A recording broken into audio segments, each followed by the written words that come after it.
Des 5 pays qui représentent l'Afrique au Mondial Russie 2018, c'est l'un des pays à avoir atteint les quarts des finales d'une Coupe du Monde. Le Sénégal est aligné aux côtés de la Pologne de Robert Lewandowski, l'attaquant de Bayern Munich, ou encore Radamel Falcao de la Colombie, et aussi Sakai, le latéral de l'Olympique de Marseille en France. Les réactions sont plutôt positives dans le camp de Sénégalais. C'est le cas du directeur technique national du Sénégal, Mayacine Sarr, et de l'ancien international sénégalais El Hadji Diouf. 2 réactions sur 2 plateaux de télévision différentes, notamment la RTS sur place au Sénégal, mais aussi BFM TV en France. Je propose de les écouter. Jouable, hein, il faut le dire, parce que nous avons invité quand même de grosses écuries comme l'Allemagne, comme l'Espagne, le Portugal. Je pense que pour aller dans ce genre de compétition, je pense que la meilleure des choses, c'est que nous, on y va pour gagner. Ça, c'est clair. On ne pouvait pas mériter mieux, meilleur tirage, parce qu'il faut dire ce qu'il est, on a évité les grosses pointures. Maintenant, il faudra jouer contre ces équipes-là, qui sont la Pologne, le Japon et la Colombie aussi, qui est une très très belle équipe. Mais c'est ce qu'on dit, mais moi, dans ma tête, c'est ce que j'ai toujours dit, jouer une Coupe du Monde pour les équipes africaines, c'est de jouer contre des grandes équipes. Mais... C'est pas assez grand, là? Comment? Pologne, Colombie. Oui, mais là, on donne favori. Pour moi, le Sénégal, normalement, avec les joueurs qu'on a, si aujourd'hui ces joueurs ils sont concentrés, je crois qu'on peut passer.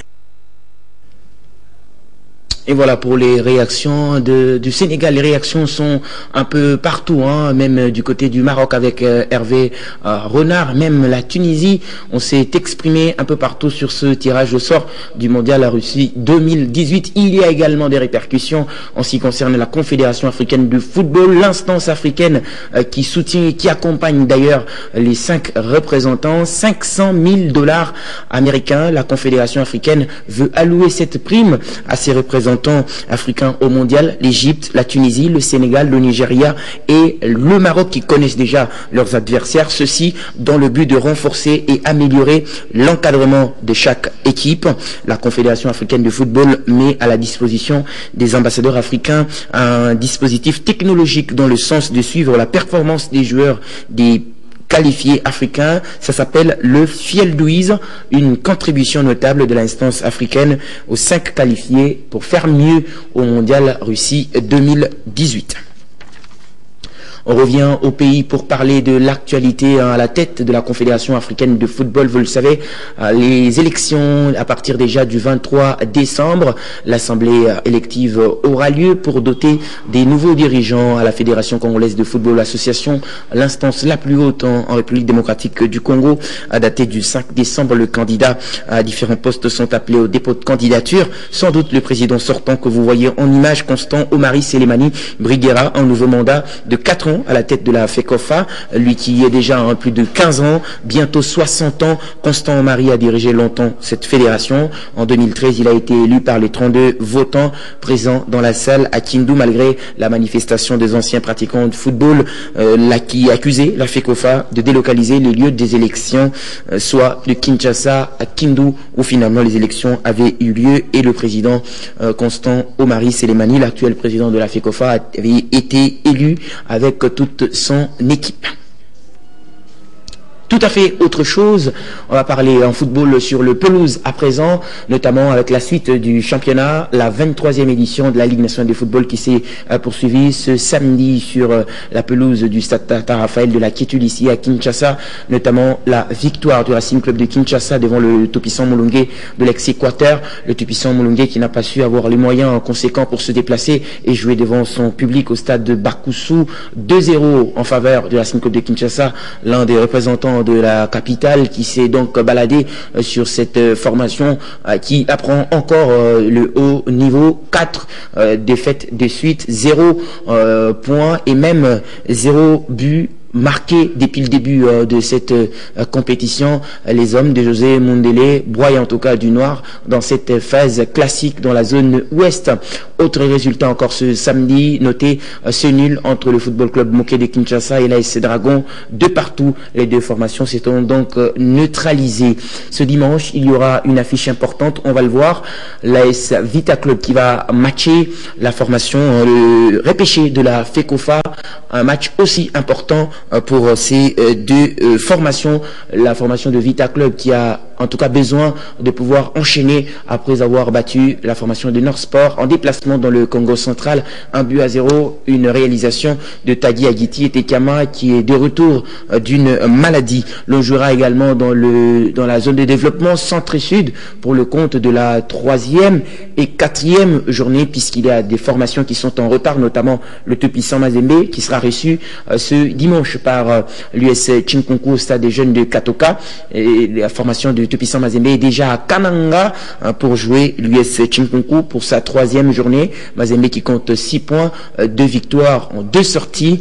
Le tout-puissant Mazembe jouera également le 6 décembre prochain contre les Scorpions de l'Athletic Club d'Ibumba, mais en attendant le 3 décembre, le cercle sportif d'Umbosco va se refaire la santé, notamment contre EcoFoot. EcoFoot, une formation qui est aussi intéressante depuis le début dans cette zone centre-sud. À l'est, nous sommes à Bukavu, à Goma, au Maniema et même dans l'ex-province orientale. On jouera entre le cercle sportif Makiso et l'étoile de Kivu. Et en deuxième heure, l'on jouera également entre le FC Montbleu et le Daring Club Virunga pour le compte de la 4e journée. Mais entre Makiso et étoile de Kivu, l'on jouera la 3e journée. On va parler de handisport dans ce journal du sport. Eh bien, comment aider les structures et les personnes qui œuvrent dans le secteur d'handisport à trouver le financement. Le Comité national paralympique de la République démocratique du Congo a, au cours de la journée scientifique organisée en marge de sa 3e assemblée générale, abordé ce thème, le point, avec son secrétaire général adjoint Trésor Nzunzi Piosi, qui a été d'ailleurs interrogé par Alain Salou. Mon exposé, je l'ai centré autour de la conception, élaboration,